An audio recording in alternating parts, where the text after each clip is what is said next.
Find HCF of x square y plus xy square x square plus xy. ఇక్కడ ఎక్స్ఎల్లో మనకి రెండు numbers అనేవి ఇచ్చాడు. First x square y plus x y square. దీంట్లో కామన్గా ఉన్నది ఏంటి? మనకి ఎక్స్ కామన్గా ఉంది, అలాగే వై కామన్గా ఉంది.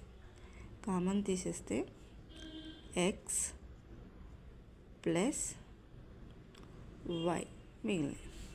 నెక్స్ట్ ఈక్వేషన్లో x square plus x y, ఈ రెండిట్లో ఎక్స్ కామన్ తీస్తే ఎక్స్ ప్లస్ వై. ఇది ఫస్ట్ ఈక్వేషను, ఇది సెకండ్ ఈక్వేషన్. హెచ్సిఎఫ్ అంటే ఏంటి? మనకి కామన్గా ఉన్న వాటిని మాత్రమే తీసుకుంటాం.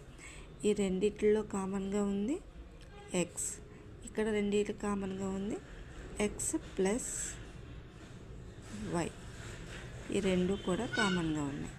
అంటే మన ఆన్సర్ హెచ్సిఎఫ్ ఇదే అవుతుంది. అంటే x into x plus y.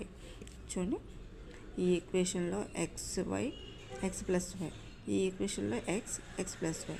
దీంట్లో ఎక్స్ కామన్గా ఉంది, ఈ రెండిట్లో ఎక్స్ ప్లస్ వై కామన్గా ఉంది. Okay, x into x plus y is the HCF, that is the answer C.